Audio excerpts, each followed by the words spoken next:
Sometimes a man will sacrifice everything for a chance to start over. Ramon had spent his last dollar on a rundown farm, hoping it would be the fresh beginning he desperately needed. The seller only asked one thing: keep the barn locked. For weeks, Ramon kept his word, focusing on fixing the farmhouse and clearing the land.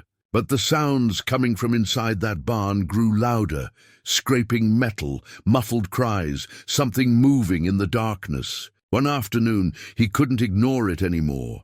He broke the lock and stepped inside. What he found beneath the old tarps wasn't farming equipment.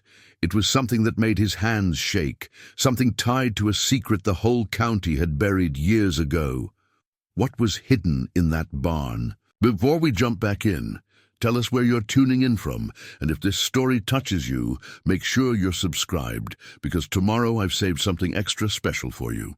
The gravel crunched beneath worn tires as Ramon Salazar's truck rolled to a stop in front of what would now be called home. He sat there for a long moment, hands still gripping the steering wheel, taking in the sight before him. The farmhouse stood weathered but sturdy, its white paint peeling in long strips that curled away from the wood like old skin. The porch sagged slightly on the left side, and several shutters hung at odd angles, but the roof looked sound. That was something, at least. Beside him in the passenger seat, his son Paulo stirred from sleep, rubbing his eyes with small fists. The boy was 8 years old, all knees and elbows, with his mother's dark eyes and Ramon's stubborn chin. "We're here?" Paulo's voice was thick with sleep and uncertainty. "We're here, mijo." Ramon forced brightness into his tone that he didn't quite feel. "Our new home." Paulo peered through the windshield at the house, then beyond it to the fields that stretched toward a line of trees in the distance. And there off to the right stood the barn. It was larger than the house, built from dark wood that had weathered to almost black in places. Even from here, Ramon could see the massive padlock hanging from the doors.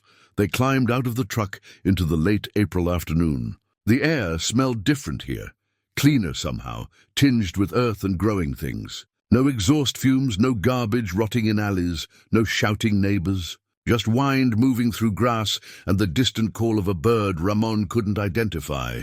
The property had cost him everything, literally everything. The last of his savings, scraped together from 3 years of working double shifts at the bottling plant before it closed.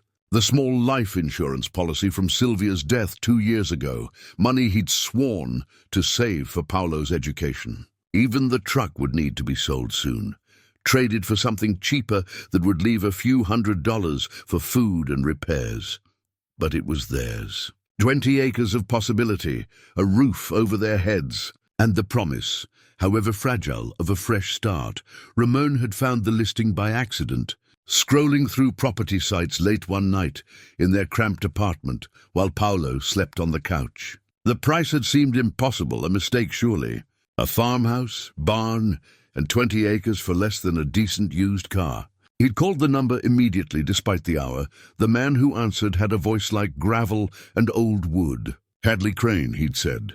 He'd owned the property for 50 years, inherited it from his father before that. Now he was moving to Arizona to be near his daughter, wanted the place to go to someone who'd appreciate it. Not some developer who'd tear it down for condos. They'd met 3 days later. Mr. Crane was tall and gaunt, somewhere in his 80s, with hands that trembled slightly as he handed Ramon the keys. They'd walked the property together, Ramon, Paulo, and the old man. Mr. Crane had shown them the house room by room, pointing out which floorboards were loose, which windows stuck, where the water heater tended to leak. But when they approached the barn, Mr. Crane had stopped. His whole demeanor shifted, his jaw tightening. "The barn stays locked," he'd said, his voice firm despite its quaver. "That's the only condition of the sale. You can have the house, the land, everything else. But the barn—" He'd looked Ramon straight in the eye. "The barn stays locked. You give me your word on that." Ramon had hesitated, confused. "Is there something dangerous in there? Something I should know about?" "Nothing that'll harm you, as long as you keep it locked." "You have my word on that. But I need yours in return." It had seemed like a small price for what Ramon was getting. An old man's superstition, maybe, or some quirky sentiment about whatever he'd stored inside. Ramon had given his word. Now standing in the yard, with Paulo beside him, he looked at that barn and felt a prickle of unease he couldn't quite name. "Can we go inside?" Paulo asked, meaning the house. "Yeah, let's see what we've got." The inside was better than Ramon had feared. The furniture was old but functional. A couch that sagged in the middle, a kitchen table with mismatched chairs, 2 beds upstairs in small rooms with slanted ceilings. The previous owners had left dishes in the cabinets, towels in the bathroom, even sheets on the beds. Everything was clean but worn, threadbare from decades of use. Paso claimed the smaller bedroom, the one with a window overlooking the backyard. Ramon took the larger room at the front of the house. Together, they unloaded the truck. 6 boxes total containing everything they owned. Clothes, books, Paulo's collection of baseball cards, a photo album with pictures of Sylvia. Not much to show for 38 years of life, but it was enough. As evening settled in, they made sandwiches from the groceries Ramon had bought on the drive. They ate on the porch steps, watching the sun sink toward the horizon, painting the sky in shades of orange and purple that Ramon had forgotten existed. "It's quiet," Paulo observed. "That's good, isn't it?" The boy considered this. "I guess. Just different," Ramon understood. In the city, silence meant danger, empty streets, abandoned buildings, moments before something bad happened. Here, silence was simply peace. After Paulo went to bed, Ramon sat on the porch in the gathering darkness. Crickets sang their evening chorus. Somewhere an owl called, low and mournful. The farmhouse settled around him with creaks and sighs, the sounds of old wood breathing. His gaze kept drifting to the barn. In the darkness, it was just a looming shape against the stars. He thought about Mr. Crane's intensity, the way the old man's voice had sharpened when talking about keeping it locked. What could possibly be in there that required such secrecy? Old equipment, probably. Maybe hazardous materials that should have been disposed of properly. Or perhaps just personal belongings the old man wasn't ready to part with. Ramon reminded himself it wasn't his concern. He'd given his word, and his word meant something. The barn could stay locked forever for all he cared. He had enough to worry about. Finding work in town, getting Paulo enrolled in school, learning how to coax vegetables from soil that hadn't been tended in who knew how long. A sound drifted across the yard, faint, barely audible over the crickets. A scraping like metal on metal. Ramon sat forward listening. There it was again, something moving inside the barn. Probably rats, he told himself, or raccoons. Old buildings were full of animals looking for shelter, but the sound came again, rhythmic now, deliberate, and beneath it, something else. Something that might have been a voice, too distant to make out words. Ramon stood, took a step toward the barn, then stopped himself. His imagination, surely. The wind moving through gaps in the wood. The building settling. He went inside, locked the door, and climbed the stairs to his room. Through the window, he could see the barn silhouetted against the night sky. The padlock glinted in the moonlight. Ramon pulled the curtain closed and told himself everything was fine. But sleep was a long time coming, and even when it arrived, it was thin and restless, threaded through with dreams of locked doors and voices calling from the dark. 3 weeks passed in a blur of repair work and adjustment. Ramon fixed the sagging porch, replaced broken windows, and patched holes in the walls where mice had made highways. Paulo helped when he could, holding tools and fetching supplies. But mostly he explored the property, discovering treasures in the overgrown fields, rusted farm equipment, a creek bed that still held water after rain, a family of rabbits living beneath an old shed.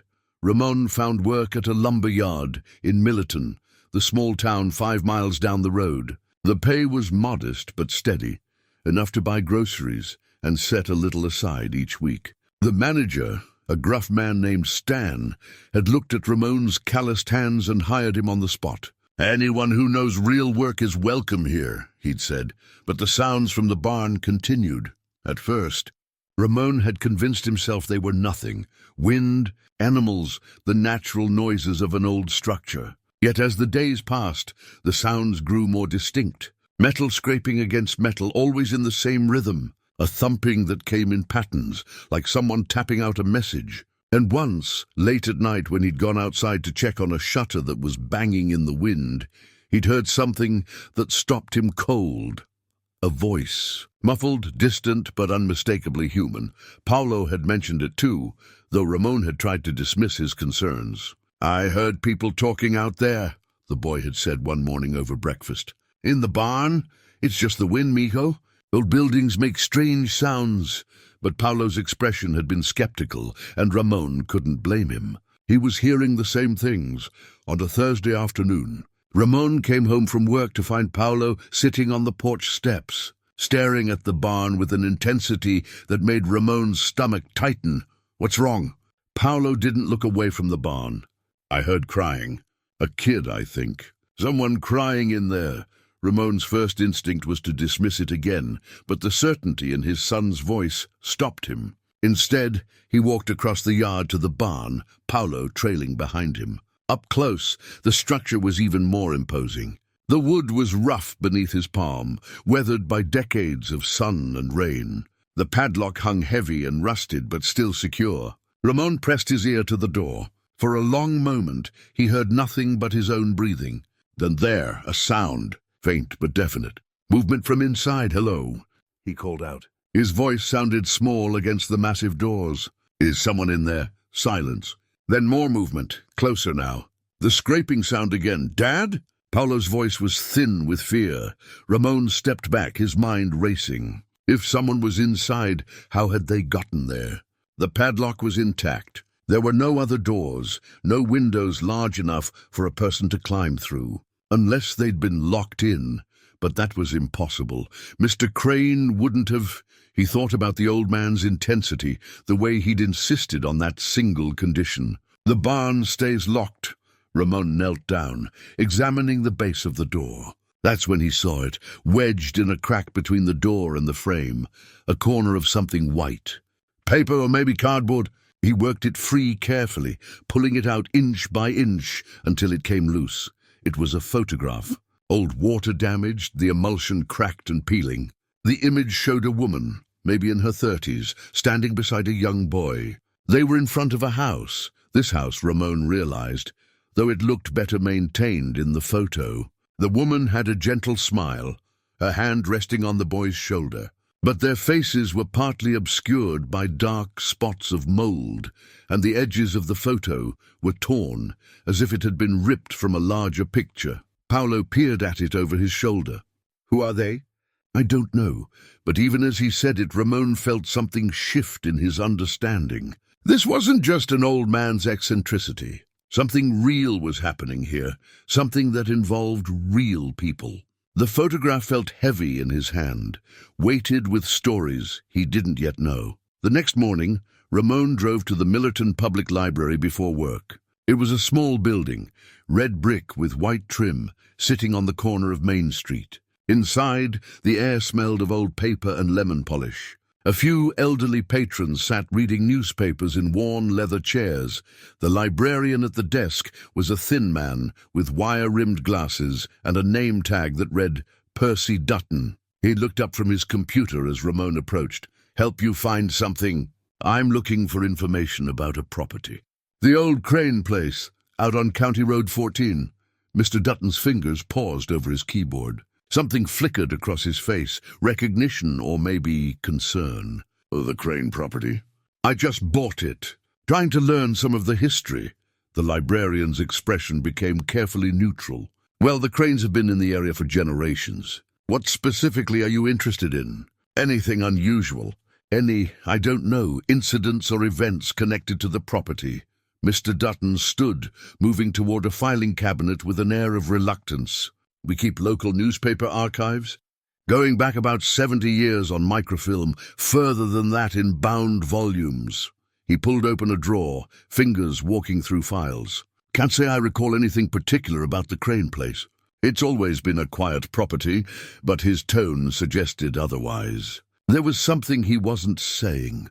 Ramon spent an hour scrolling through old newspapers, searching for any mention of the Crane family or the property. Most of what he found was mundane.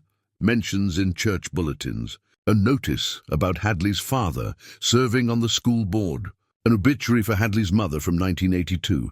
Then, in a paper from September 1978, he found something that made him lean closer to the screen. Local tragedy claims. 2 lives. A house fire on the evening of September 12th claimed the lives of Constance Brenner, 34, and her son Vincent, 7. The fire, which occurred at the family's residence on Maple Street, was ruled accidental by fire investigators.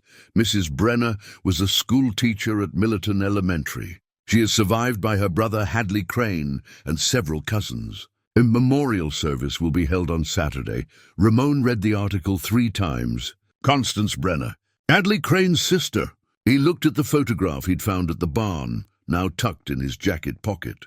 Could this be her? The age seemed about right, but if she died in 1978, why did he have a photo that seemed to have been recently wedged in the barn door? He printed the article and thanked Mr. Dutton, who watched him leave with an expression Ramon couldn't quite read. As he walked to his truck, Ramon pulled out his phone and did a quick search for Constance Brenner and Vincent Brenner. A few results came up: ancestry sites, old census records. Nothing recent. No social media profiles, no current addresses. Dead for 47 years, according to the official record. So why did Ramon feel so certain that someone was alive inside that barn? That night after Paolo was asleep, the sounds came again. Louder this time, more insistent. The scraping, the thumping, and underneath it all, something that sounded heartbreakingly like sobbing. Ramon stood at his bedroom window, looking down at the barn. The padlock gleamed in the moonlight. He thought about his promise to Mr. Crane, but he also thought about Paolo saying he'd heard a child crying. He went downstairs, past Paolo's room where his son slept soundly, and out to the shed behind the house. Inside, among the tools he'd accumulated, he found what he was looking for: a pair of bolt cutters. Ramon carried them back to the house and set them by the door. He didn't go to the barn, not yet, but the bolt cutters sat there, waiting. While Ramon lay awake and listened to the sounds drifting across the yard, sounds that could no longer be ignored, no longer be explained away as wind or animals or imagination. Someone was in that barn, and tomorrow Ramon was going to find out who. Dawn came cold and grey, the sun hidden behind a blanket of clouds that promised rain. Ramon had barely slept, his mind churning through possibilities, each more unsettling than the last. He made coffee and stood at the kitchen window, watching the barn emerge from the darkness as light slowly filled the sky. Paolo came downstairs, rubbing sleep from his eyes. "You okay, Dad?" "Yeah, mijo. Just tired." Ramon set down his mug. "Listen, I need you to stay inside today. Don't go near the barn, understand?" Paolo's eyes widened. "You're going to open it. I need to check something. But I want you inside, safe. Promise me." The boy nodded slowly. "Promise." Ramon waited until Paolo was settled with breakfast and a book, then picked up the bolt cutters and walked across the dewy grass toward the barn. Each step felt heavier than the last, weighted with the knowledge that he was about to break his word, something he'd taught Paolo never to do. But what kind of man would he be if he ignored what might be someone in need? The padlock was old, the metal pitted with rust but still solid. Ramon positioned the bolt cutters around the shackle, took a breath, and squeezed. The metal resisted, then gave way with a sharp crack that echoed across the property. The lock fell to the ground with a heavy thud. For a moment, Ramon just stood there, his hands trembling slightly. Then he grasped the door handle and pulled. The door swung open with a groan of hinges that hadn't moved in who knew how long. Sunlight spilled into the barn's interior, illuminating dust motes that danced in the air like tiny stars. The smell hit him first: musty hay, old wood, and something else. Something lived in. Ramon stepped inside, his eyes adjusting to the dimness. The barn was larger than it appeared from outside, the ceiling soaring overhead with exposed beams. Hay bales were stacked along one wall, covered in dust and cobwebs. Old farm equipment sat rusting in corners, a plow, some kind of harvester. Tools whose purposes Ramon couldn't identify. It looked like any old barn, abandoned, empty. Then he saw the desk. It sat near the entrance, a simple wooden desk that looked out of place among the agricultural debris. On its surface lay a leather-bound journal, a pen resting in the crease between open pages. Ramon approached slowly, his heart hammering. The journal was old but not ancient, the leather still supple, not cracked with age. He picked it up carefully and read the open page. June 15th, 2024. I don't know how much longer I can do this. My hands shake more every day. The stairs to the loft are getting harder to manage. I've made arrangements, left instructions with Sterling, but I worry it won't be enough. What if something happens to me and no one knows? What if they're found? After all these years of keeping them safe, I can't let it end badly. The handwriting was shaky but legible. Mr. Crane's handwriting, Ramon was certain. He flipped back through the pages, reading entries that went back years. Decades even. March 3rd, 2019. Vincent asked about the outside world again today. He's 47 years old and has spent most of his life in this barn. What have I done? But the alternative was worse, is worse. The Thorns still run this county like their personal kingdom. As long as Preston Jr. breathes, they're not safe. Ramon's mind reeled. Vincent, the boy from the photograph? Alive, living in this barn for 40 years? September 12th, 1978. Today we buried empty caskets. Constance cried the whole time, watching her own funeral from my truck, parked on the hill overlooking the cemetery. Vincent doesn't understand why he can't go home, why everyone thinks he's dead. He's only 7. How do you explain to a child that his father was murdered and powerful people want him and his mother dead too? Ramon felt sick. He lowered the journal, looking around the barn with new eyes. If people had been living here, where? Then he saw it. At the back of the barn, partially hidden behind stacked hay bales, was another door. Newer than the barn itself, solid wood with a heavy lock. Not rusted, like the exterior padlock, but maintained, functional. The sounds came from behind that door. Scraping, movement, and now that he was inside, he could hear something else. Breathing. Someone was behind that door, and they knew he was here.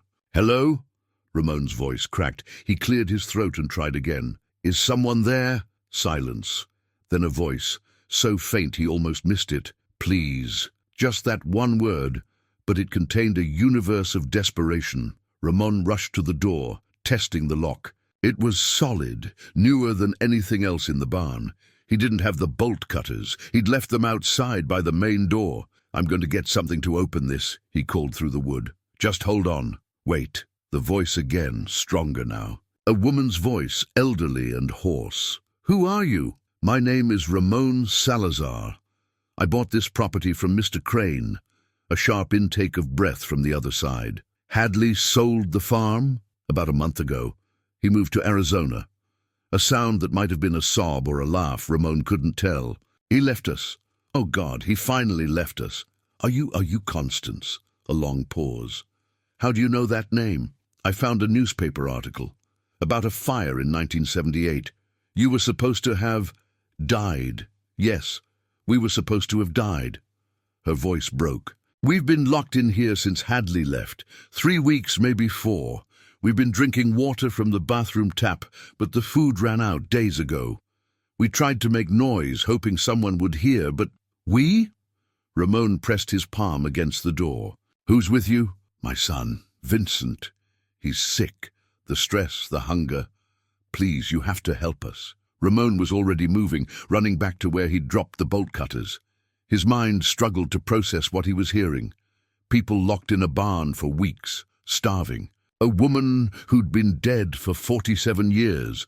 A son who'd spent his entire life hidden away. He grabbed the bolt cutters and returned to the interior door, positioning them around the lock. This one was harder, newer metal that resisted. He squeezed with all his strength, muscles straining. The lock held. He adjusted his grip, braced his feet, and tried again. The lock snapped. Ramon pulled the door open and stepped back, unsure what to expect. The woman who emerged made him catch his breath. She was elderly, perhaps in her 70s, rail-thin and pale. Her grey hair hung in a long braid down her back. She wore old clothes that hung loosely on her frame, a cardigan over a simple dress, both faded and worn. But her eyes were sharp, intelligent, taking in Ramon with an intensity that made him feel exposed. Behind her, the space beyond the door was revealed, not a storage room but a living space. A small apartment carved out of the barn's interior. He could see a bed, a kitchenette, a bathroom door, and on the bed, a man lay motionless. "Help him," Constance said, her voice breaking. "Please help my son." Ramon moved past her into the room. The man on the bed was middle-aged, perhaps late 40s, with the same dark hair as the woman, though his was shot through with grey. His face was gaunt, skin stretched tight over bones, and his breathing was shallow and laboured. "How long has he been like this?" 2 days. Maybe 3. He stopped eating first, said I should have what little food was left. He's always been—" Her voice caught. "He's always tried to protect me." Ramon pulled out his phone. No signal this deep in the barn. "I need to get him to a hospital. Can he walk?" "I don't think so." Ramon bent down, slipping his arms under the man. Vincent, he reminded himself. This was Vincent Brenner, supposedly dead for 47 years. The man weighed almost nothing, felt fragile as old paper in Ramon's arms. "Come on," Ramon said to Constance. "Let's get you both out of here." He carried Vincent toward the barn door, Constance following on unsteady legs. The sunlight hit them as they emerged, and both Constance and her son flinched, Vincent stirring weakly in Ramon's arms. Paolo was standing on the porch, eyes wide with shock. "Dad, go inside and call 911, Ramon ordered. "Tell them we need an ambulance. Tell them—" He paused. What could Paolo possibly tell them that would make sense? "Tell them someone's collapsed and needs immediate help." Paolo disappeared inside. Ramon carried Vincent to the porch, laying him gently on the wooden planks. Constance sank down beside her son, taking his hand in both of hers. "Vincent, honey, we're outside. Can you hear me? We're outside."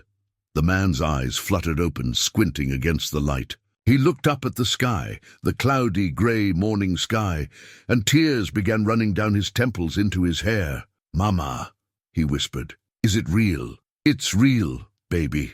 We're free." Ramon stood back, looking at the two of them, this woman and her son who'd been ghosts for nearly 50 years, now solid and real, and desperately in need of help.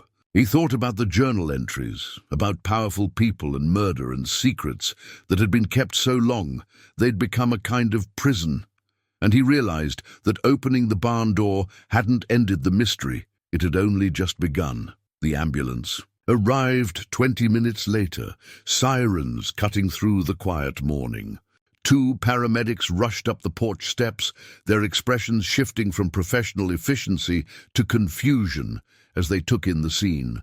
An elderly woman and a middle-aged man, both severely malnourished, both looking like they hadn't seen sunlight in years. "How long have they been without food?" the younger paramedic asked as they checked Vincent's vitals. Ramon exchanged a glance with Constance. "A few weeks," he said carefully. "There was an accident. They got locked in a storage building." The paramedic's eyes narrowed slightly, but he didn't press. They loaded Vincent onto a stretcher, started an IV, and helped Constance into the ambulance. She looked back at Ramon as they prepared to close the doors. "Don't tell anyone," she said, her voice urgent despite her weakness. "Please, not yet." The doors closed before Ramon could respond.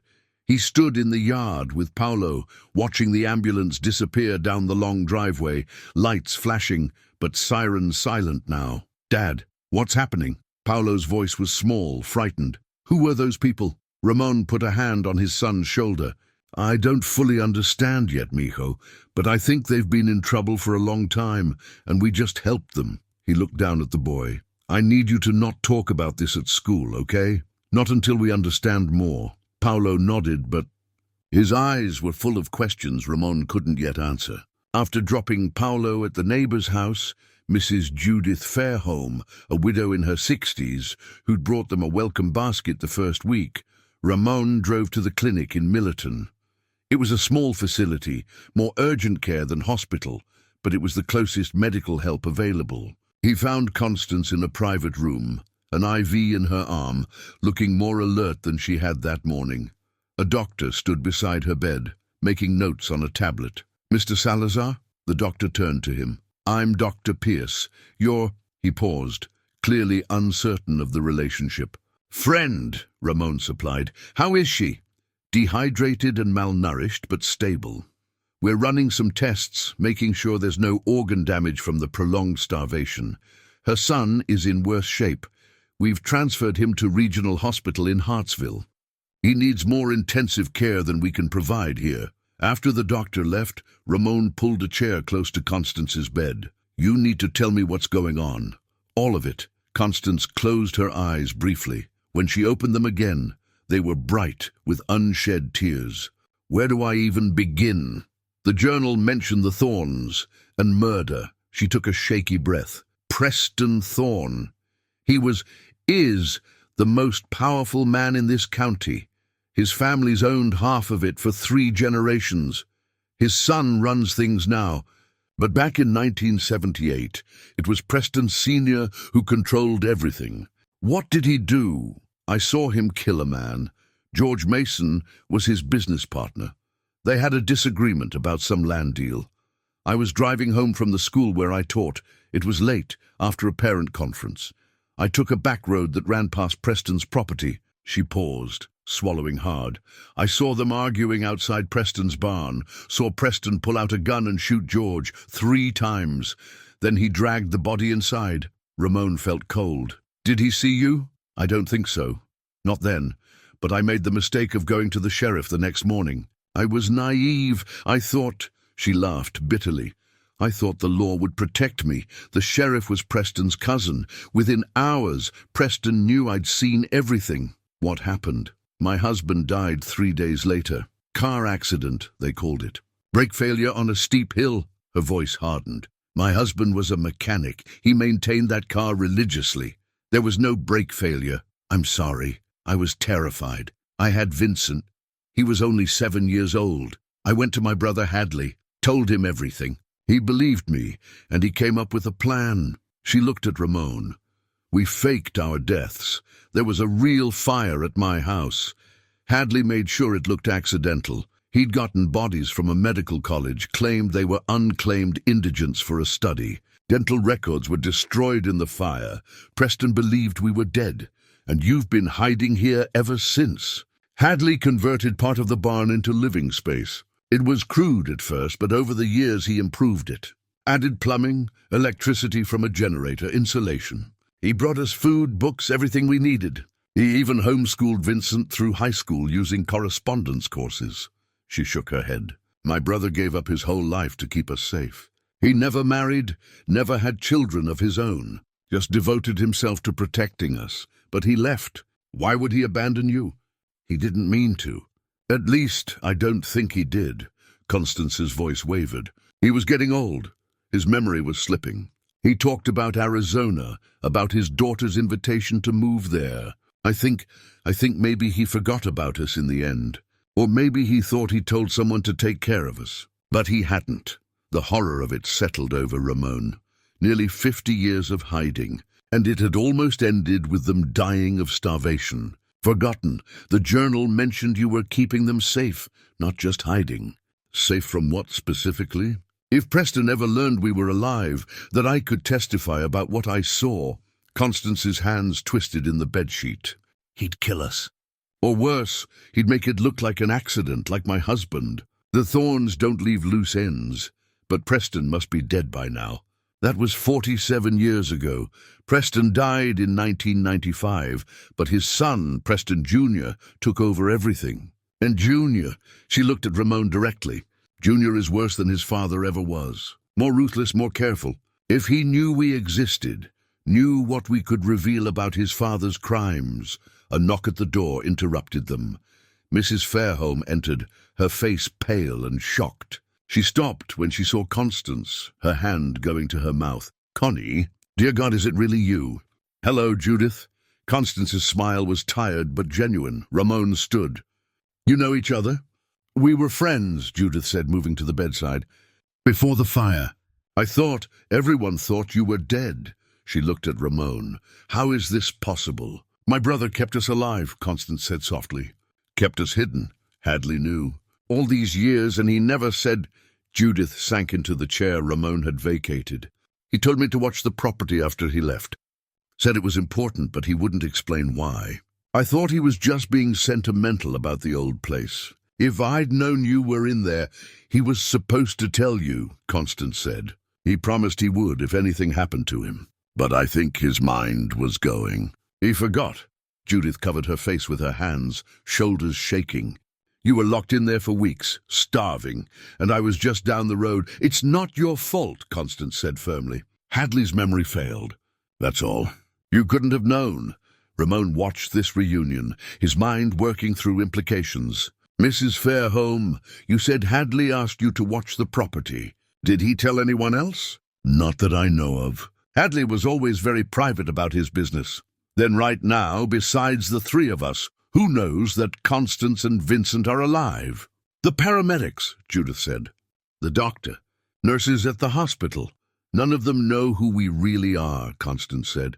To them, we're just Ramon's friends who had an accident. But if the Thorns find out, Ramon began. They'll eliminate us, Constance finished. After all this time, after everything Hadley sacrificed to keep us safe, we'll die anyway. The room fell silent. Through the window, Ramon could see Millerton's main street, the hardware store, the diner, the bank with its gleaming brass sign, Thorn Financial Services.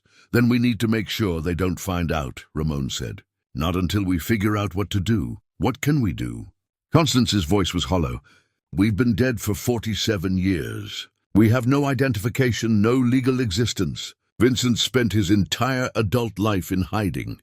Even if we wanted to come forward, to testify about what I saw, it was so long ago. Who would believe us? Who would care? I would, Judith said quietly. I care, and so do I, Ramon added. There has to be a way to protect you, to finally make this right. But even as he said it, he wondered if he was making a promise he couldn't keep. The Thorns had gotten away with murder for decades. They had power, money, and the entire county in their pocket. What did Ramon have? A rundown farm and a determination to do the right thing. He thought about Paolo, about the fresh start he'd promised his son. Opening that barn had pulled them into something dangerous, something that had already cost one man his life and trapped two others for half a century. But he couldn't walk away now. Wouldn't. He looked at Constance, at this woman who'd survived the impossible, and made a silent vow, whatever it took, he would help them find freedom. Real freedom. Not just another kind of cage. Vincent remained in the hospital for 3 days. Ramon visited each afternoon after work, bringing books and magazines. Trying to help this man, who'd spent 40 years isolated from the world, begin to understand how much had changed. Vincent was cautious at first, speaking in monosyllables, watching Ramon with the wariness of someone who'd learned not to trust easily. But gradually, over shared meals from the hospital cafeteria and quiet conversations about nothing in particular, he began to open up. I remember the outside, Vincent said on the second day, staring out the window at the parking lot below. But it's like remembering a dream. I was 7 when we went into the barn. 7. I had friends at school, played baseball in the summer. Then one day, Mum told me we had to hide, that bad people wanted to hurt us. I didn't understand. That must have been terrifying.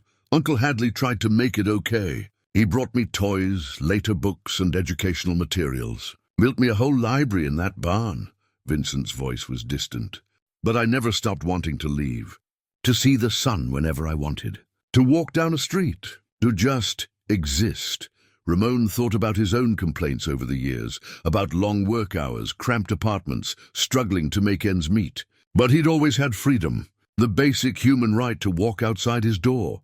You'll have that now, Ramon said. Whatever it takes, you'll have that.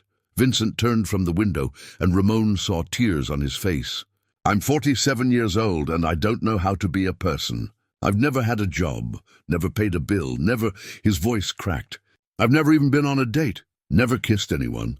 Never had friends except Mom and Uncle Hadley. The weight of stolen decades hung between them. You'll learn, Ramon said. It's not too late. But even as he said it, he wondered. How did someone recover from 40 years of life denied? On the 3rd day, the doctor cleared Vincent for discharge. Constance had already been released, staying at Judith's house at Ramon's suggestion. The barn apartment felt too much like a prison, and the farmhouse didn't seem appropriate given their strange circumstances. Ramon drove them both to Judith's place, a modest ranch house on the edge of Millerton. Judith had prepared a room for Vincent, filled it with clothes her late husband had left behind, toiletries, everything he might need. That evening, the four of them sat around Judith's kitchen table. Ramon, Judith, Constance, and Vincent. A half-eaten casserole sat between them, but nobody seemed hungry anymore.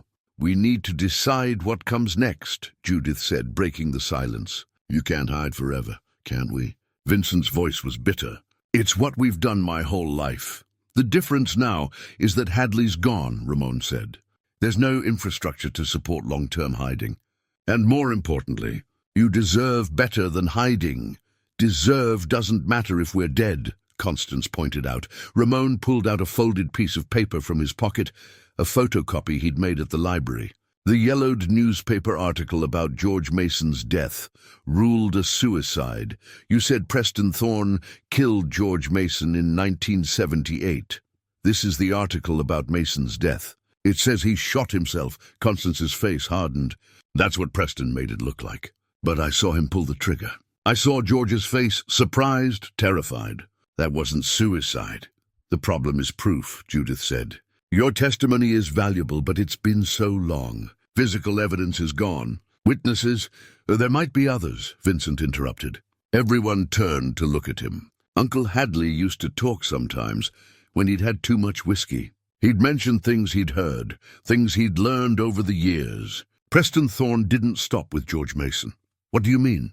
Ramon leaned forward. "There were others. People who crossed the thorns and ended up dead or ruined. Uncle Hadley kept track, I think. He had files, records."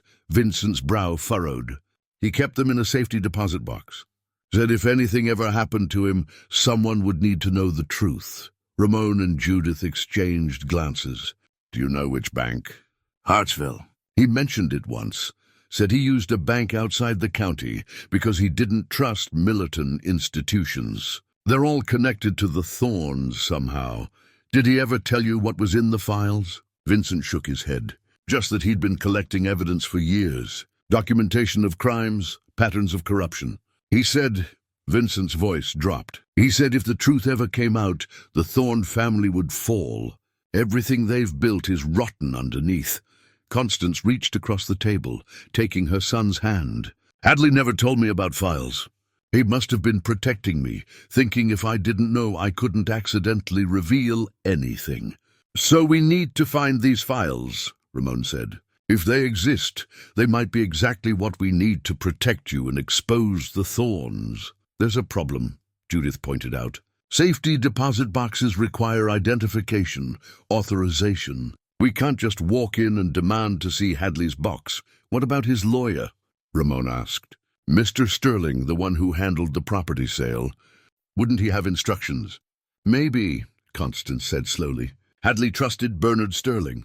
They'd known each other since childhood. If Hadley left instructions with anyone, it would be him." A plan began forming in Ramon's mind, fragile and uncertain, but a plan nonetheless. "Tomorrow I'll contact Sterling. See what he knows about Hadley's arrangements." "And in the meantime?" Vincent asked. "In the meantime, you both stay here with Judith.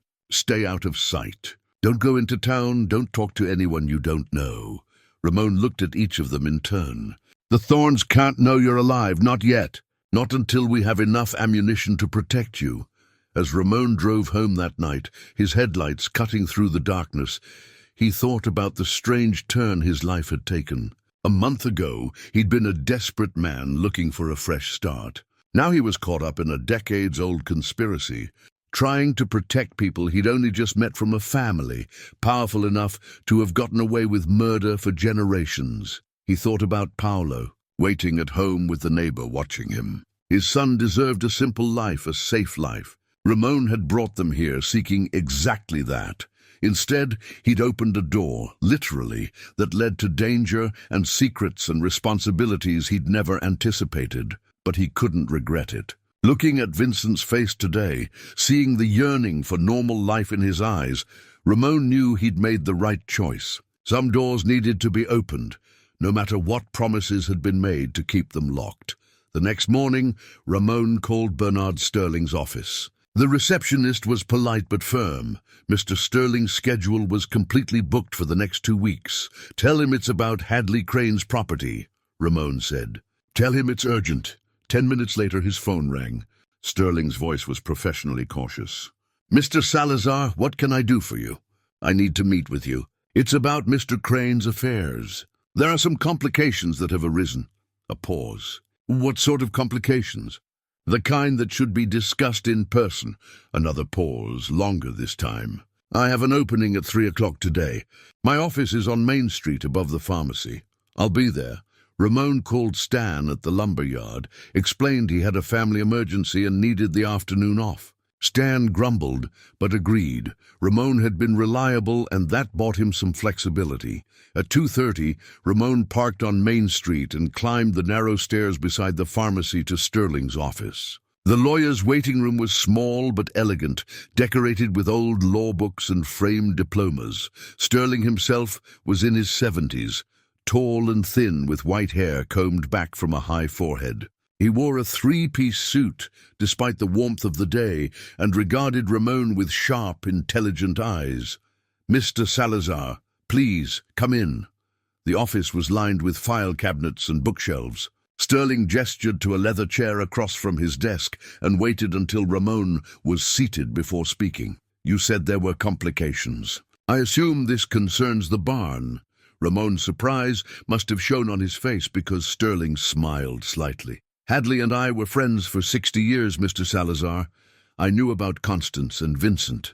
I'm one of the few who did." He leaned back in his chair. "The question is, how did you discover them?" "They were trapped. After Mr. Crane left, they nearly starved." Sterling's face paled. "Dear God, Hadley said he told me he'd informed someone to check on them. He told Judith Fairholme to watch the property, but not why. I think his memory was failing." Yes, it was." Sterling rubbed his temples. "I should have checked myself. I knew the situation. I just thought," he looked at Ramon, "are they all right?" "Physically, they're recovering. But they're frightened. The Thorns are still a threat, yes." Sterling stood and moved to one of the file cabinets. He pulled out a folder thick with papers. "Hadley left very specific instructions with me. Instructions that were to be executed upon certain conditions being met." "What conditions?" Sterling opened the folder and removed a sealed envelope. "If Constance and Vincent ever left the barn voluntarily, or if a stranger purchased the property." He handed the envelope to Ramon. "I think it's time you read this." Ramon's hands trembled slightly as he broke the seal on the envelope. Inside were several pages in Hadley Crane's shaky handwriting, dated just 3 months before he'd sold the property.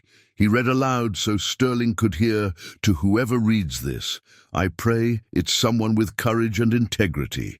If you're reading these words, it means my sister Constance and her son Vincent have either left the barn of their own accord, or circumstances have forced their discovery. Either way, the time for hiding is over.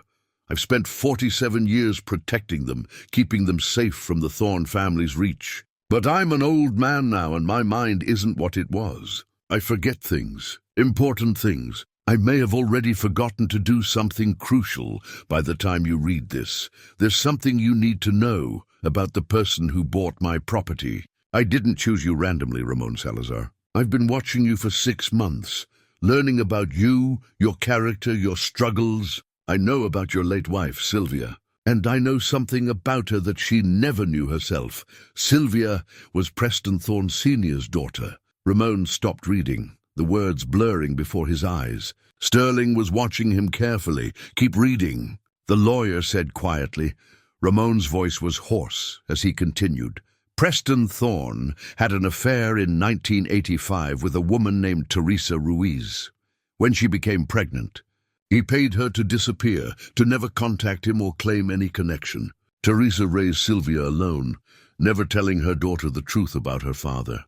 I discovered this connection while investigating the Thorne family over the years. I've kept documentation, birth certificates, payment records, DNA evidence I obtained through means I won't detail here. This makes your son, Paolo, Preston Thorne's biological great-grandson. While Preston Sr. is dead, his son, Preston Jr., has no legitimate heirs. The Thorne estate, by rights, should be divided among all of Preston Sr.'s descendants, including Paolo. I chose you, Ramon, because you have a moral claim to the truth. Your wife deserved to know her real father, even if he was a monster. Your son deserves his inheritance not from theft, but from law. And most importantly, I believe you're the kind of man who will do what's right, even when it's dangerous. I've left evidence in Safety Deposit Box 347 at Hartsville Savings and Trust. The key is hidden on the property, in the barn's loft, inside an old coffee can that sits on the rafter above the northwest window. Inside that box, you'll find everything. Documentation of Preston Sr.'s crimes, including the murder Constance witnessed. Records of Preston Jr.'s illegal activities over the past 20 years. Financial crimes, intimidation, possibly involvement in at least 2 deaths that were ruled accidental. Use this information to protect Constance and Vincent. Use it to claim what's rightfully Paolo's. Use it to finally bring the Thornes to justice. I'm sorry I couldn't finish this myself. I'm sorry I had to burden you with it. But I've run out of time, and they've run out of options. Please, don't let my sister and nephew spend what's left of their lives in hiding. Give them the freedom they deserve. With hope and gratitude, Hadley Crane Ramon set down the letter, his mind reeling. Sylvia was a Thorne. Paolo was a Thorne.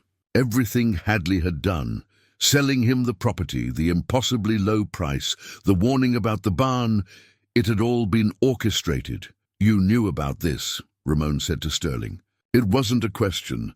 I knew Hadley had plans, yes. But he didn't tell me the details until last month, and by then his mind was... Sterling paused. He made me promise not to reveal any of this unless the conditions were met. I've honored that promise. My wife's father murdered people. My son's great-grandfather was a killer. Your wife was a good woman who had nothing to do with Preston Thorne's crimes, Sterling said firmly. And your son is an innocent child. Blood doesn't determine character, Mr. Salazar. Actions do. Ramon thought about Sylvia. Kind, gentle Sylvia who'd volunteered at the food bank and sang in the church choir. Who'd loved fiercely and laughed often and never hurt anyone. She'd been nothing like the Thornes. What do I do with this?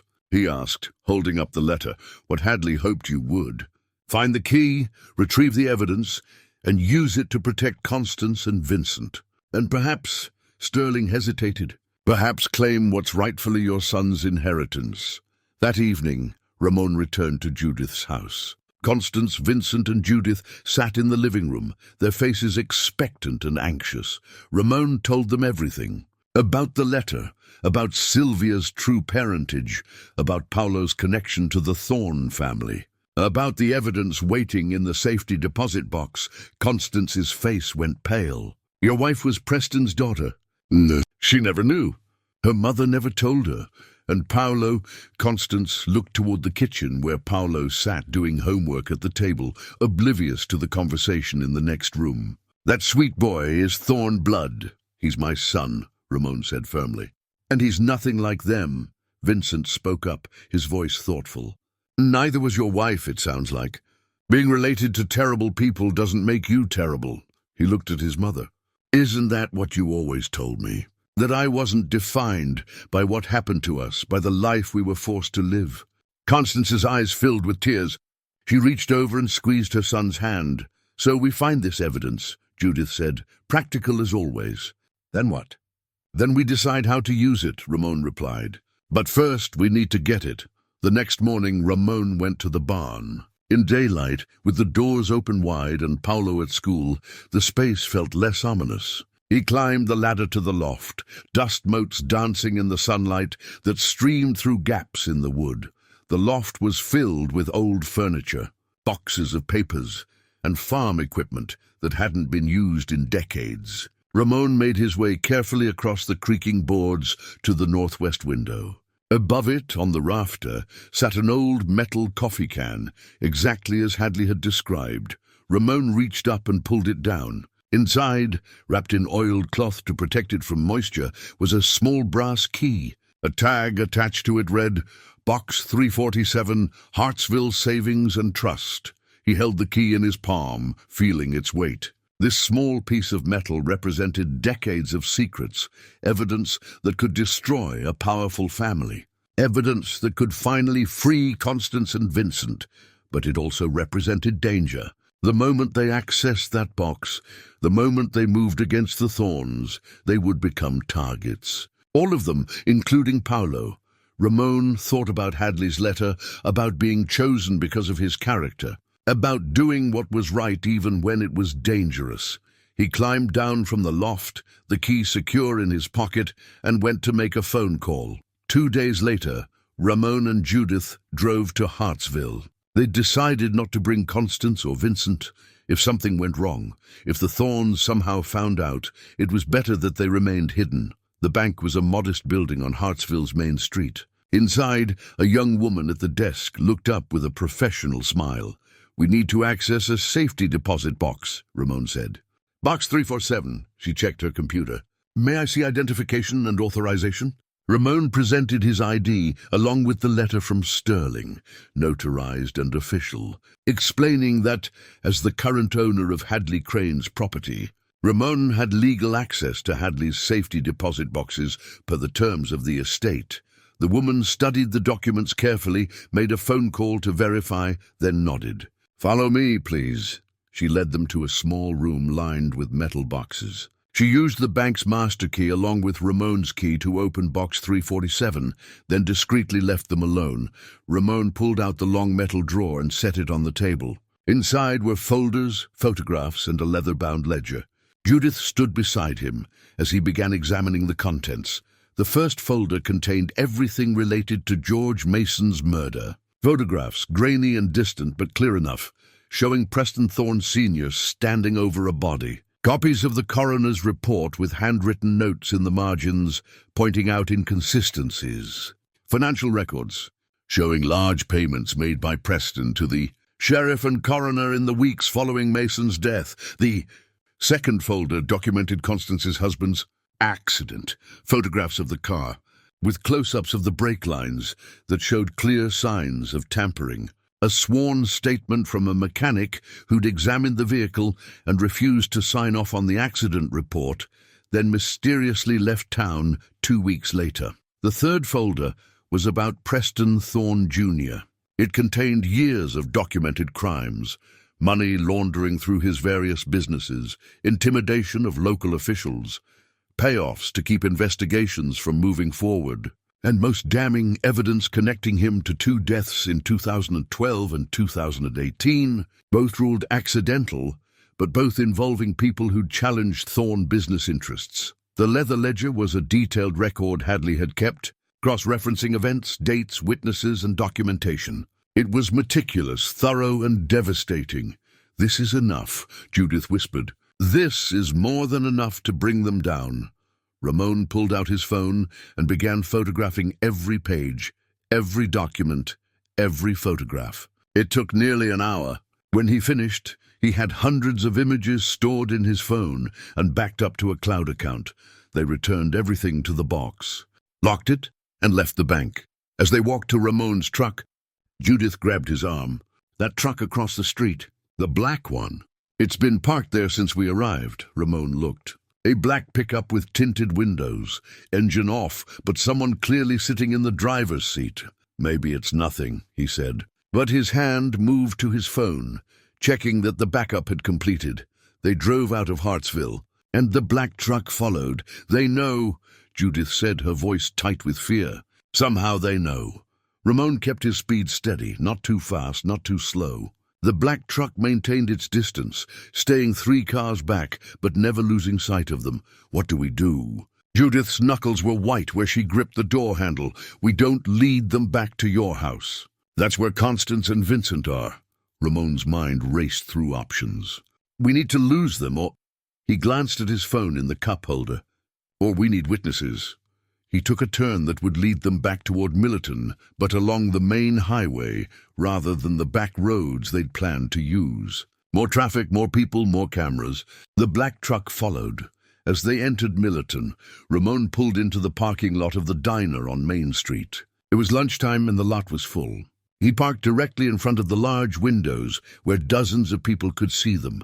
The black truck drove past slowly, then continued down the street. But Ramon saw it turn at the next corner, circling around. "Come on."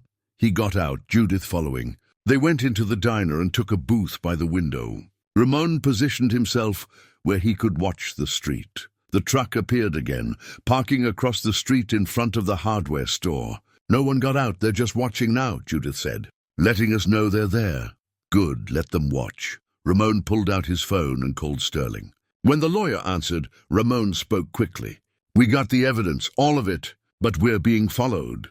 Black pickup, tinted windows. "They're parked across from the diner right now." "Don't go home," Sterling said immediately. "Don't go anywhere private. Stay in public places." "I'm calling a friend at the state police. Someone I trust who isn't connected to the Thorns. How long until they can get here?" "An hour, maybe 2. Can you stay safe that long?" Ramon looked at the truck, at the dark windshield hiding whoever sat inside. "We'll have to." They ordered coffee and sandwiches they didn't want, making a show of eating slowly, killing time. Other diners came and went. The waitress, a woman named Dolly, who'd worked there for 30 years, chatted with them about the weather and the upcoming county fair. Through it all, the black truck waited. 45 minutes passed, then an hour. Ramon's phone buzzed with a text from Sterling, 15 minutes out. "State investigator named Alice Brenneman. Trust her." Ramon showed Judith the text. She nodded, some of the tension leaving her shoulders. Then the truck's door opened. A man stepped out. He was in his 50s, well-dressed in expensive casual clothes. Designer jeans, a polo shirt, leather jacket. He had the kind of face that belonged in corporate boardrooms, handsome and assured. He looked both ways before crossing the street, then walked directly toward the diner. "That's Preston Thorne, Jr., Judith whispered. "I've seen his picture in the paper." Ramon's heart hammered as Thorne entered the diner. The man's eyes swept the room, landing on their booth. He smiled, a warm, friendly expression that didn't reach his eyes, and walked over. "Mr. Salazar, isn't it? And Mrs. Fairholme, may I join you?" Without waiting for an answer, he slid into the booth beside Judith, effectively trapping her against the window. Up close, Ramon could see the calculation behind Thorne's pleasant facade. This was a man used to getting what he wanted, used to being the most powerful person in any room. "I don't believe we've met," Ramon said carefully. "Preston Thorne." He extended his hand across the table. Ramon didn't take it. After a moment, Thorne withdrew it with a slight shrug. "I understand you've been asking questions about my family, about my father, just researching local history. In Hartsville? At a bank?" Thorne's smile never wavered. "I have friends there. They let me know when someone accesses certain sensitive accounts, so that was how he'd known." Ramon kept his expression neutral. "My father was a complicated man," Thorne continued. "He made mistakes. Anyone who's been successful in business has enemies, has stories told about them. Not all of those stories are true. Some of them are, though." Thorne's smile tightened, almost imperceptibly. "The past is the past, Mr. Salazar. Ancient history. There's no point in dredging it up now. It only causes pain, reopens old wounds. Wouldn't you agree, Judith?" Judith's face had gone pale, but her voice was steady. "The truth doesn't have an expiration date, Preston." "The truth." Thorne leaned back, his posture relaxed, but his eyes sharp. "The truth is that my father built this community. The businesses he started employ half the county. The hospital wing he funded saves lives. The school he renovated educates children. That's his legacy. Not some allegations from decades ago." "Allegations," Ramon repeated. "Is that what you call murder?" The word hung in the air. Around them, the diner continued its normal lunch rush, oblivious to the confrontation unfolding in the corner booth. Thorne's pleasant mask slipped for just a moment, revealing something cold beneath. Then it was back, smooth as ever. "You have a son, don't you, Mr. Salazar? Paolo, I believe, 8 years old. Sweet kid." The threat was barely veiled. Ramon's hands clenched into fists beneath the table. "I'm not threatening the boy," Thorne said quickly, reading Ramon's expression. "I would never harm a child. I'm simply pointing out that you have responsibilities, people who depend on you. You've already been through so much, losing your wife, starting over in a new place. It would be a shame if more hardship came your way. You're saying I should walk away. Forget what I found. I'm saying that the past is complicated, that my father's alleged crimes, if they even happened, were nearly 50 years ago. The people involved are dead or—" He paused. "Well, dead. There's no one left to testify, no case to be made. All you have are old papers and speculation. There are always witnesses," Judith said quietly. "People who remember." Thorne looked at her, and something passed between them, some recognition or understanding that Ramon couldn't quite read. If such people existed, they'd have come forward long ago. The fact that they didn't suggests either they don't exist, or they chose silence for good reason. Or they were afraid, Ramon said. "Afraid of men like your father. Like you. I'm a businessman, Mr. Salazar, not a monster. I've never hurt anyone." Thorne pulled out his wallet and extracted a business card, sliding it across the table. "If you're having financial difficulties, and I understand you bought the Crane property for very little, suggesting funds are tight, perhaps I could help. I'm always looking for reliable people to work for my companies. I pay well." "Very well." It was a bribe, barely disguised as a job offer. "I'm not interested," Ramon said. Thorne left the card on the table. "Think about it. Think about your son and what kind of future you want to provide for him. Sometimes the smart choice isn't the heroic one, it's the practical one." He slid out of the booth, standing. "Enjoy your lunch. And Mr. Salazar, be careful on those country roads. They can be dangerous, especially at night." He walked out of the diner, climbed back into his truck and drove away. Ramon's hands were shaking. Judith put her hand over his. "He threatened Paulo," Ramon said, his voice tight with barely controlled rage. "He threatened all of us." Judith looked out the window at the now empty space where the truck had been.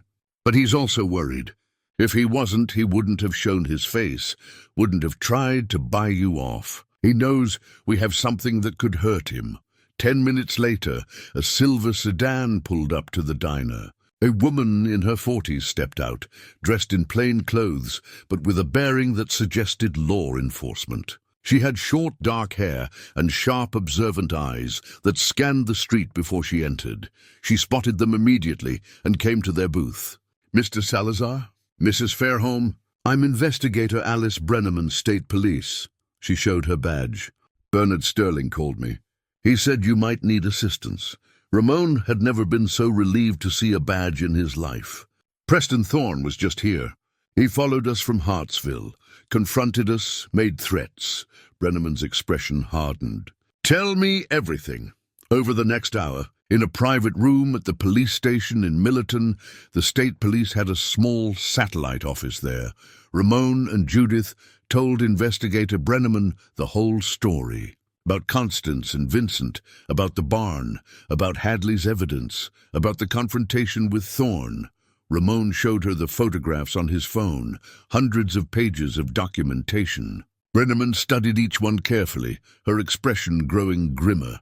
"This is substantial," she said finally. "If even half of this is verifiable, we have multiple cases. Murder, conspiracy, witness tampering, financial crimes." She looked up at Ramon. "You understand, this is going to get complicated. The Thornes have resources, high-powered lawyers. This won't be quick or easy, I understand. But Constance and Vincent, they've been hiding for 47 years. They deserve justice. They deserve to finally live without fear. Where are they now? Safe. Hidden. I can arrange a meeting, but you don't fully trust me yet," Brenneman finished. "Smart. I'm going to be honest with you, Mr. Salazar. The Thornes do have connections in local law enforcement. Not in the state police, not in my division, but in the county level. If this investigation is going to work, we need to keep it quiet until we're ready to move. No leaks, no advance warning. What do you need from us?" "Everything you have. Full copies of all the documents. Statements from Constance Brenner about what she witnessed. Medical records showing the condition you found them in that supports the claim they were being held, even if inadvertently. She paused. And I need to know about your wife's connection to Preston Thorne Sr. Ramon had almost forgotten about that part. Sylvia was his daughter, from an affair. She never knew, but you can prove it? Hadley had documentation. It's in the evidence, Brenneman nodded slowly. That changes things. Your son is a direct descendant, potentially entitled to a portion of the estate. That gives you legal standing, leverage. The Thornes won't be able to dismiss you as easily as they might an outsider poking into old business. I don't care about the money, Ramon said. I care about keeping my son safe. And helping Constance and Vincent, I understand. But the legal claim matters. It means you can't be intimidated away. She stood. Go home. Keep Constance and Vincent hidden and safe. Don't talk to anyone about this except me or Sterling. I'm going to start building a formal case. This is going to take some time, but we'll do it right. And Mr. Salazar, if Preston Thorne or anyone associated with him approaches you again, you call me immediately. She gave them her card, with a direct number written on the back, as Ramon and Judith drove home, taking a deliberately circuitous route to make sure they weren't followed. Ramon felt something shift inside him. The fear was still there, the awareness of danger. But beneath it was something else, purpose, determination, the sense that he was exactly where he needed to be, doing exactly what needed to be done. He thought about Hadley Crane's letter, about being chosen for his character, about the responsibility that came with knowing the truth. The barn had stayed locked for 47 years, but now it was open, and everything it had contained, the secrets, the people, the evidence, was finally coming into the light. There would be no going back now. The only way forward was through. The next 2 weeks passed in a strange limbo of tension and waiting. Ramon continued working at the lumberyard, kept Paulo's routine as normal as possible, and tried not to jump every time a car drove slowly past the farm. But the awareness of being watched never left him. Constance and Vincent remained at Judith's house, rarely venturing outside. Ramon visited them most evenings after work, bringing updates from investigator Brenneman, who was methodically building her case. Vincent was changing, Ramon noticed. Each day brought new discoveries as the man experienced things most people took for granted. The first time he used a smartphone, his hands had trembled with wonder. The first time he ordered food at a restaurant, Judith had taken him to a quiet diner in the next county. He'd been overwhelmed by the choices, nearly breaking down when the waitress had simply smiled and recommended her favorite dish. 40 years, Vincent had said to Ramon one evening, sitting on Judith's back porch while the sun set. 40 years I've been alive but not living. I've read hundreds of books, but I've never been to a movie theater. I know the history of the world, but never walked down a city street. I can recite poetry, but I've never held someone's hand who wasn't my mother. The loss in his voice was profound, and Ramon had no words adequate to address it. Constance, meanwhile, had grown quieter, more withdrawn. The weight of finally confronting the past after so long seemed to be catching up with her. She'd given several statements to Brenneman, reliving the night she'd witnessed George Mason's murder, describing the years of hiding, the fear that had defined half her life. I keep thinking about my husband, she'd told Ramon, about how he died because of me, because of what I saw. I keep wondering if hiding was the right choice, or if I should have just... She'd broken off, unable to finish. You kept yourself and Vincent alive, Ramon had said. That's what matters. But he could see the guilt and grief in her eyes, the questions that had no good answers. On a Tuesday afternoon, Ramon came home from work to find Sterling's car parked in his driveway. The lawyer sat on the porch steps, his expression grave. We need to talk, Sterling said. Inside, over coffee, Sterling laid out the situation. Investigator Brenneman has been thorough. She's verified most of Hadley's evidence, interviewed witnesses, built connections between the old crimes and Preston Jr.'s current activities. She believes she has enough to move forward. That's good, isn't it? It would be, except... Sterling paused. Preston Thorne has hired one of the best defense attorneys in the state, and he's filed a preemptive lawsuit against you, Constance and Vincent. Ramon set down his coffee cup. For what? Defamation, conspiracy, extortion. He's claiming that you fabricated evidence against him and his father as part of a scheme to extort money from the family. He's alleging that Constance and Vincent aren't who they claim to be, that they're imposters working with you to perpetrate a fraud. That's insane. We have documentation, medical records, I know, and ultimately his lawsuit won't stand. But it accomplishes several things. Sterling ticked them off on his fingers. It muddies the waters, makes the criminal investigation look like a civil dispute.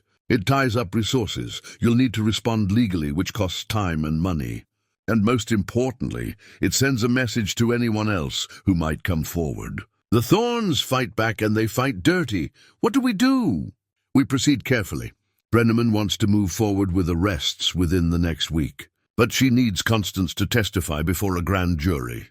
And she needs to formally establish Vincent's identity, DNA testing, comparison to childhood medical records, expert testimony about the psychological effects of long-term isolation.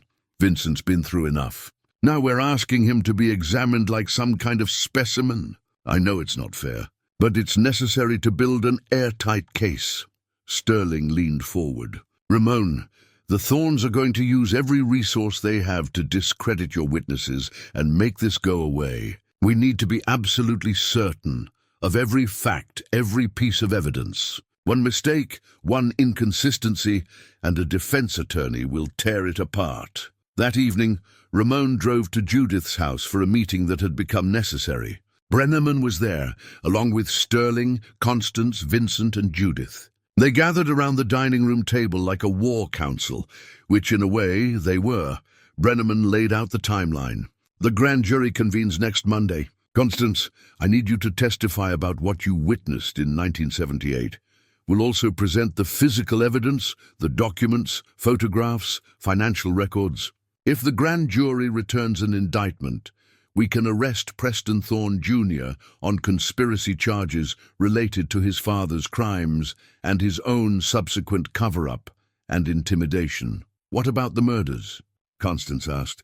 George Mason, my husband, the others? Those cases will be harder.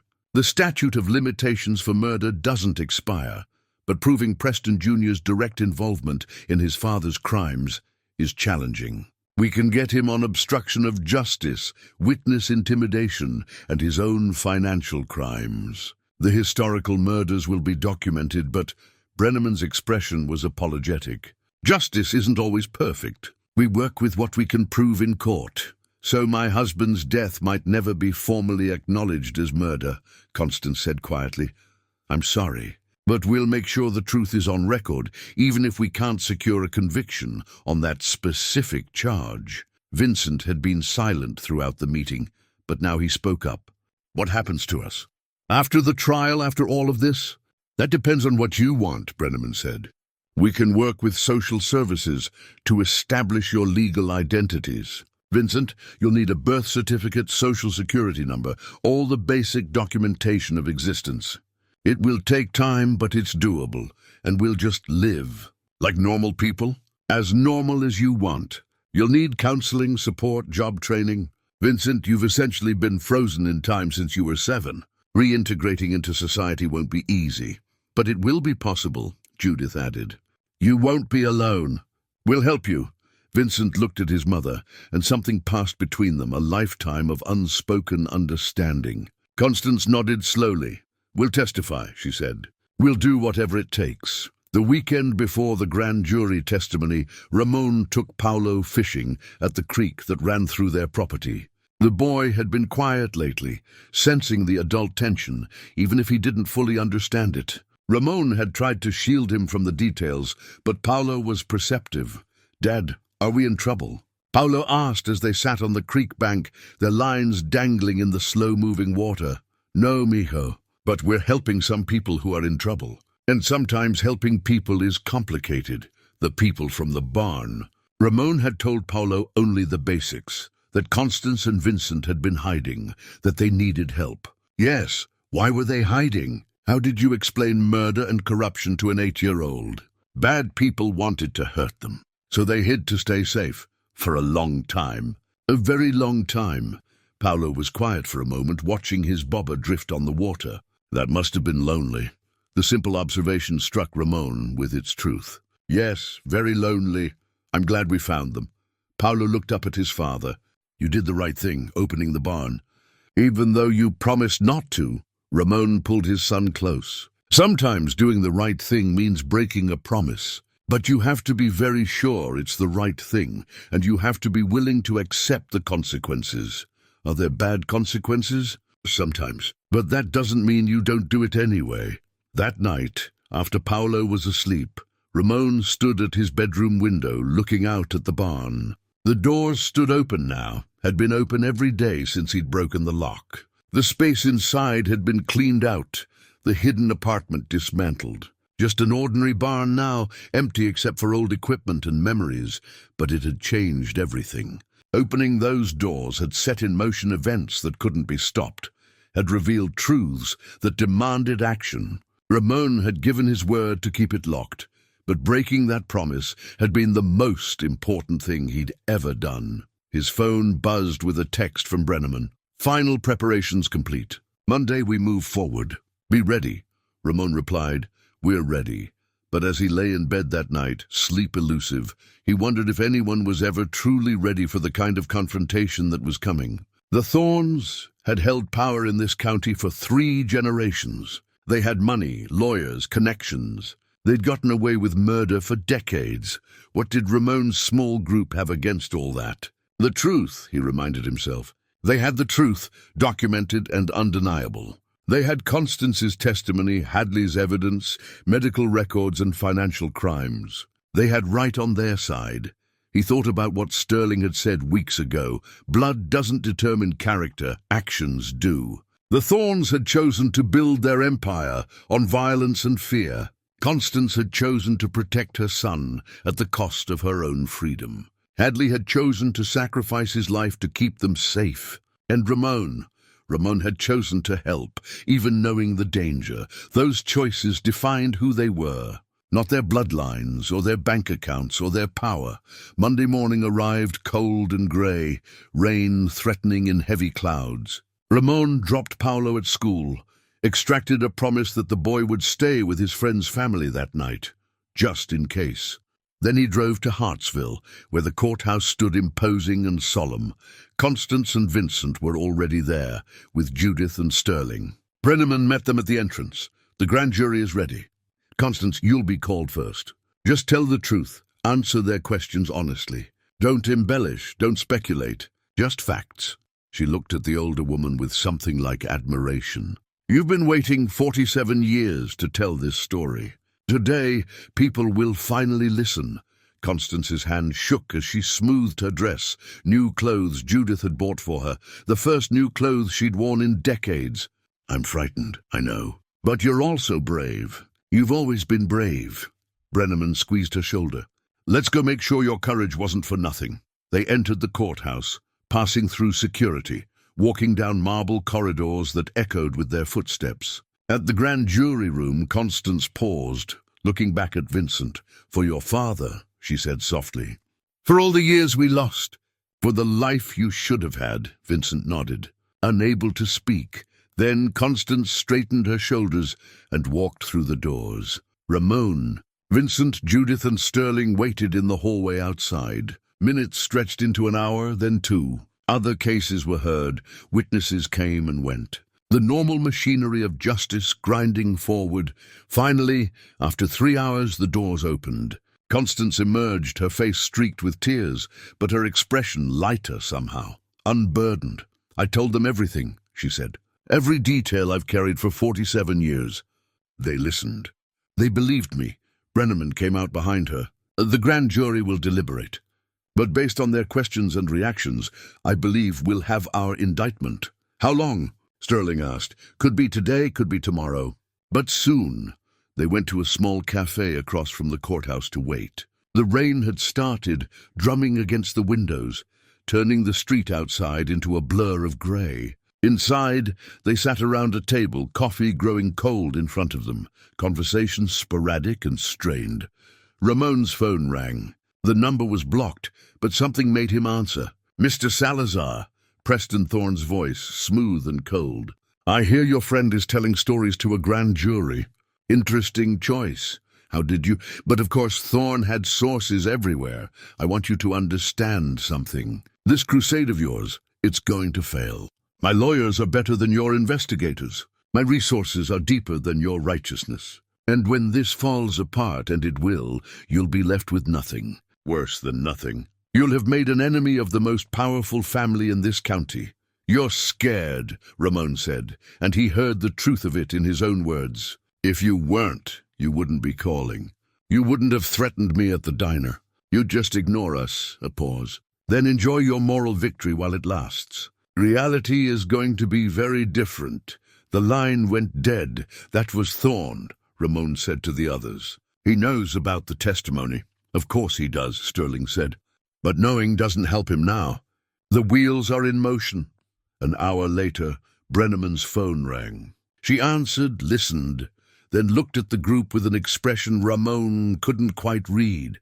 The grand jury returned an indictment. Multiple counts: obstruction of justice, witness intimidation, conspiracy, and 3 counts of financial fraud. She stood. Preston Thorne Jr. is about to be arrested. Outside the cafe windows, through the rain, they could see police cars pulling up to a building down the street. Thorne Financial Services. Uniformed officers entered, and moments later emerged with Preston Thorne in handcuffs. Even from a distance, Ramon could see the fury on Thorne's face as he was placed in the back of a patrol car. "It's really happening," Constance whispered. "After all this time, it's really happening." Vincent took his mother's hand. Judith wiped tears from her eyes. Sterling allowed himself a small, satisfied smile. Ramon watched the police car drive away, carrying Preston Thorne toward a justice that was decades overdue. The rain continued to fall, washing the streets clean. But Ramon knew this wasn't over. This was just the beginning of a much longer battle. The arrest made the evening news. Ramon sat with Paolo on the couch, watching as reporters detailed the charges against Preston Thorne Jr. The story was sensational. A powerful businessman arrested on corruption charges connected to decades-old crimes. The broadcast showed footage of Thorne being led from his office, his expensive lawyer already at his side, proclaiming his client's innocence. But the arrest was only the beginning. Thorne posted bail within hours. A staggering amount that he paid without hesitation. By the next morning, his legal team had filed motions challenging every aspect of the case. They attacked the evidence as circumstantial, questioned Constance's credibility after so many years, demanded independent verification of Vincent's identity. "They're going to make this as difficult as possible," Brenneman told Ramon over the phone. "Thorne's attorneys are some of the best in the country. They'll drag this out, challenge every witness, every document. This could take months, maybe years. Will the charges stick?" "I believe so. But it's going to be a fight." The next blow came 2 days later. Ramon arrived home from work to find his truck's windshield shattered, a brick lying on the seat surrounded by broken glass. Spray painted across his garage door were the words, "Leave town." He called Brenneman immediately. She sent local police to document it, but everyone knew who was behind it. Not Thorne himself, he was too smart for that, but someone in his employ. Someone sending a message. That night, Ramon couldn't sleep. He kept checking the windows, listening for any sound that seemed out of place. Every car that passed on the distant road made his heart race. He thought about Paolo, asleep upstairs, innocent and unaware of the real danger they were in. Had he made a terrible mistake?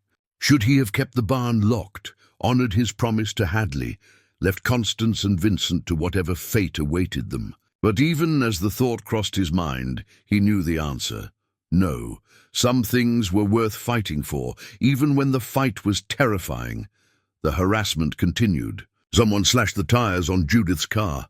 A brick was thrown through Sterling's office window. Constance received anonymous letters at Judith's house, vicious, threatening letters that promised violence if she testified at trial.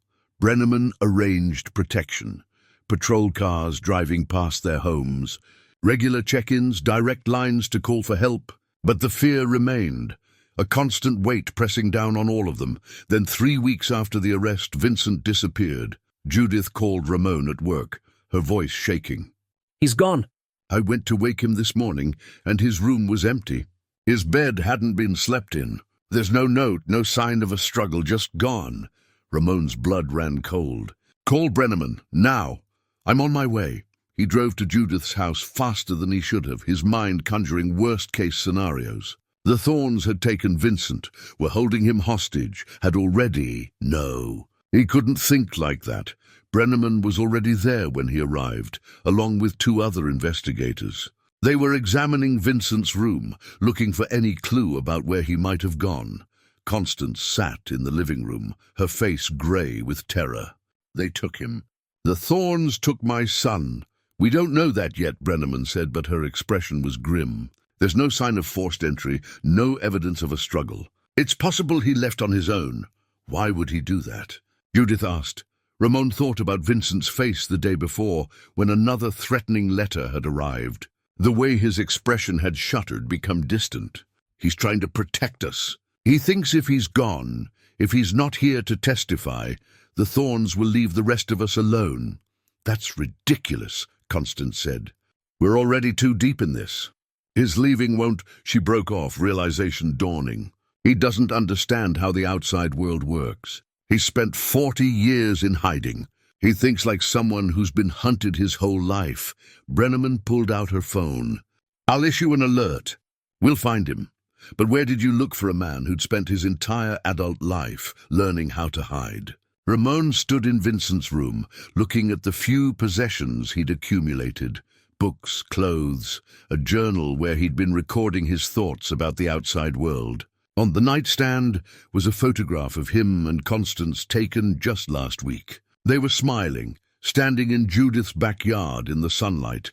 Beside the photograph was a note written in Vincent's careful handwriting. I'm sorry. I can't let them hurt you because of me. I've lived in cages before. I can do it again if I have to. But I won't let them hurt my mother or the people who saved us. Tell her I love her. Tell her I'm finally doing something brave. Ramon handed the note to Brenneman. She read it, her jaw tightening. He's not running away. He's going to confront Thorn himself. He'll get himself killed, Constance whispered. No. Ramon was already moving toward the door. Not if we find him first. But even as he said it, he wondered if they were already too late. They found Vincent's trail within an hour. A gas station attendant remembered him. A nervous man asking for directions to the Thorn estate. He'd been on foot, walking along the highway toward the north side of the county, where the Thorn family compound sat on 200 acres of prime land. Ramon. Brenneman and 2 state police officers drove in pursuit. Constance had wanted to come, but Brenneman had convinced her to stay with Judith, where she'd be safe. What's he planning to do? One of the officers asked as they sped down the country roads. I don't know, Ramon said. But he spent 40 years being a victim. Maybe he's tired of it. The Thorn estate came into view, a sprawling mansion surrounded by manicured grounds, iron gates, and security cameras. Brenneman pulled up to the gate just as a black SUV was leaving. Through the window, Ramon glimpsed Vincent in the back seat, flanked by 2 large men. That's him, Ramon said. Brenneman hit the lights and siren, pulling the SUV over. The vehicle stopped, and the men inside didn't resist as Brenneman and the officers approached with hands on their weapons. Vincent stumbled out, looking shaken but unharmed. Relief flooded through Ramon. Are you hurt? Brenneman demanded. No, they were actually bringing me home. Mr. Thorn talked to me and then he said to take me back to Judith's. Brenneman turned to the driver. Is Preston Thorn at the house? Yes, ma'am. He's expecting you, actually.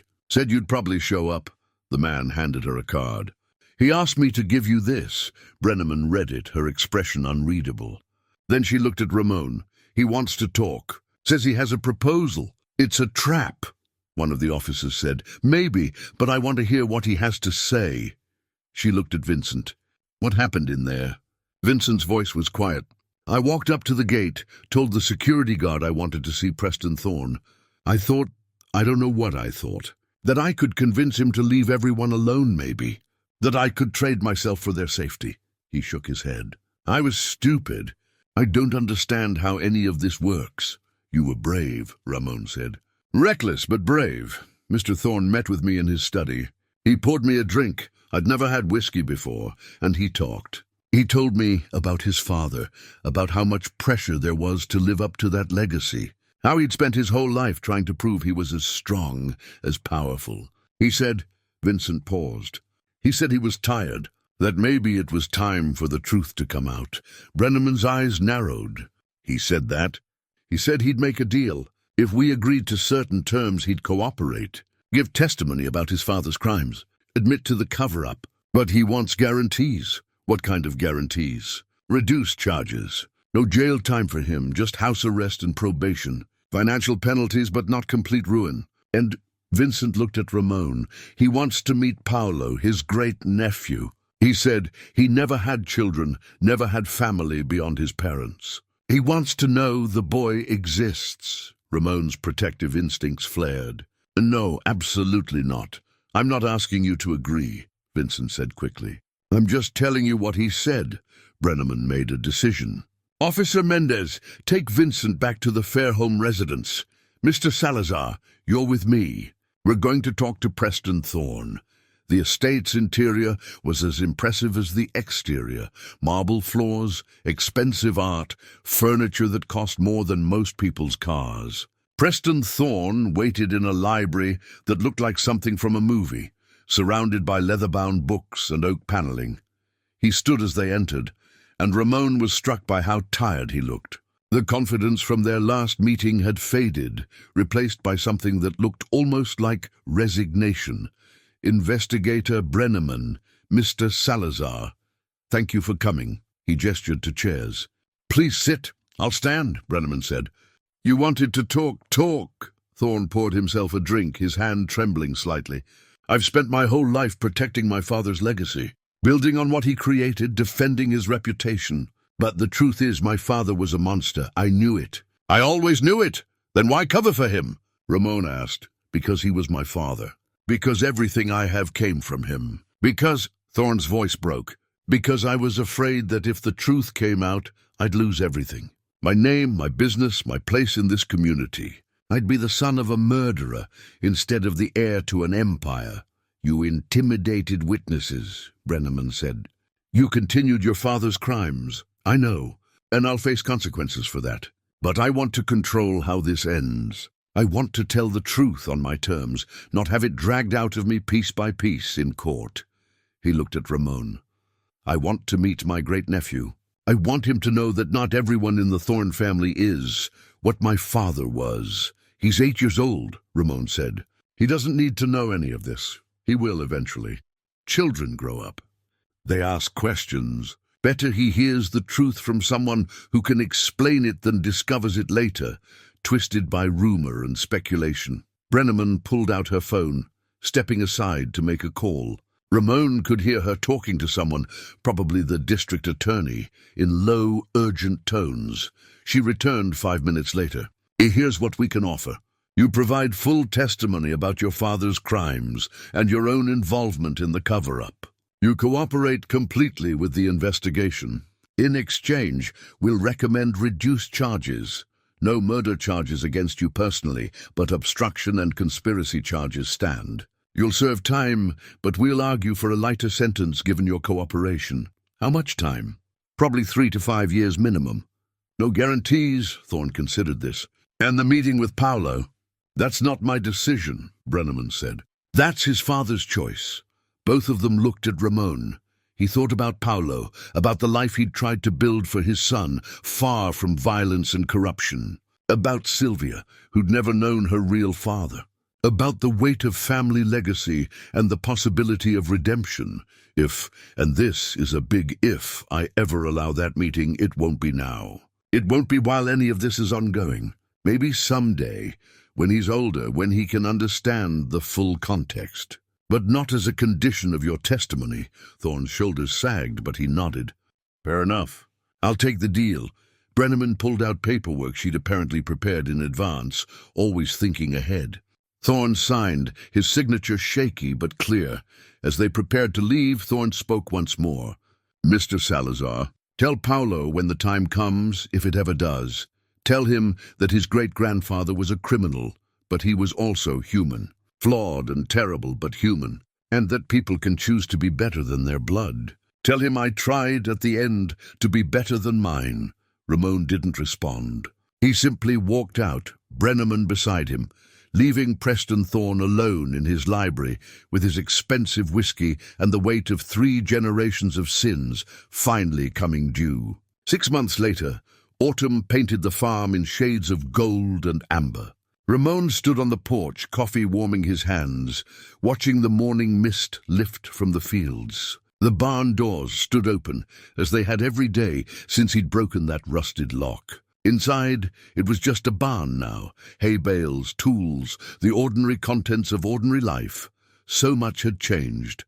Preston Thorne Jr. had kept his word. His testimony before the court had been thorough and damning, not just about his father's crimes, but his own. The trial had made national news, a corruption case that stretched back decades, revealing how one family's violence had shaped an entire county. Thorne was sentenced to 4 years in prison, eligible for parole in 3. His business empire was dismantled, assets seized, the Thorne name no longer synonymous with power, but with cautionary tales about justice delayed. The charges had extended beyond Preston. 3 local officials were indicted for accepting bribes. The former sheriff, long retired, faced prosecution for his role in covering up George Mason's murder. The whole rotten structure that the Thornes had built came crashing down, and in its wake, Millerton was learning to rebuild. Constance had testified at the trial, her voice steady as she recounted that night in 1978, when she'd witnessed a murder that had stolen her life. The jury had listened with rapt attention, and when she finished, several of them were wiping their eyes. Justice for George Mason, for her husband, for all the years stolen. It couldn't undo the past, but it acknowledged it. That mattered. Vincent was still adjusting to freedom, but he was trying. He'd gotten his GED, was taking community college classes online. He'd found work at the Millerton Library, shelving books and helping with computer training for seniors, a job that let him share his love of learning while working at his own pace. He still struggled in crowds, still had moments of panic when he felt confined, but he was healing. Slowly, carefully, healing. He'd also started writing a memoir about his 47 years in the barn. A publisher had shown interest, seeing in his story something both tragic and hopeful. The chance to reclaim his narrative, to transform his stolen life into something meaningful. And he'd made a friend. Mrs. Dolly from the diner had a grandson, Kevin, who shared Vincent's love of science fiction. They met weekly to discuss books, and gradually Vincent was learning what it meant to have relationships beyond family, beyond necessity. It was a small thing, but watching Vincent laugh at something Kevin said, Ramon saw glimpses of the man he might have been if life had been kinder. Constance had moved into a small house in town, finally having a place that was truly hers. She volunteered at the school where she'd once taught, working with children who needed extra help with reading. Some of her former colleagues remembered her, wept at her return from the dead, embraced her as if 47 years had been 47 days. She was building a life. Piece by careful piece. As for Ramon and Paulo, they'd stayed at the farm. The property that had cost Ramon everything had given him something far more valuable: purpose, community, and the knowledge that he'd done something that mattered. The lumberyard had promoted him to supervisor. He'd repaired the house room by room, planted a garden that actually grew food, learned the rhythms of rural life. Paulo thrived. The boy had friends at school, played baseball in the summer league, was growing tall and confident. He knew some of what had happened. Ramon had explained it in age-appropriate terms. But for Paulo, the story was simple. His dad had helped people who needed help. That was enough. The inheritance question had been settled through the courts. Paulo was confirmed as Preston Thorne Sr.'s great-grandson, entitled to a portion of the estate. The money was placed in a trust for his education and future, not the full Thorne fortune, but enough to give him opportunities. enough to ensure that poverty would never force him into desperate choices. Ramon had used some of the settlement money to build a small cottage on the south edge of the property. It sat empty now, waiting, but he'd told Constance and Vincent it was theirs if they ever wanted to be closer to the land that had sheltered them for so long. Constance had declined. She needed space from the barn, from those memories, but Vincent sometimes visited, sitting on the cottage porch and staring at the horizon as if still amazed by the vast openness of the world. On this particular morning, as Ramon finished his coffee, a car pulled up the driveway. Judith, with Constance in the passenger seat and Vincent in the back. They'd made plans for Sunday dinner, a weekly tradition they'd started months ago. Paolo burst out of the house, running to greet them, and Vincent swung him up in a hug that would have been impossible 6 months ago, both the physical strength and the emotional openness to do it. Constance watched her son with tears in her eyes, the good kind. They gathered in the kitchen, preparing food together, the conversation easy and full of laughter. Judith told stories about the town council's latest drama. Vincent described a rare book that had come into the library. Constance shared news about one of her students, finally learning to read after months of struggle. Paolo demonstrated a magic trick Vincent had taught him, performing it with such earnest concentration that everyone applauded. As Ramon looked around the table at these people who'd become his family, chosen family, forged through crisis and courage, he thought about the journey that had brought them here, the barn that should have stayed locked, the promise he'd broken, the door he'd opened that had led to danger and truth and ultimately freedom. Sometimes, he reflected, the things we're told to keep locked away are exactly the things that need to see the light. Sometimes breaking a promise is an act of faith. Sometimes the fresh start we're seeking finds us instead. In the most unexpected ways, through the window, he could see the barn standing solid against the autumn sky. Its doors open wide, no longer holding secrets. Just a barn on a farm where a man and his son had learned that home wasn't just a place. It was the people you chose to protect, the truths you chose to honor, the courage to open doors that others wanted to keep closed. And in the end, that was more than enough.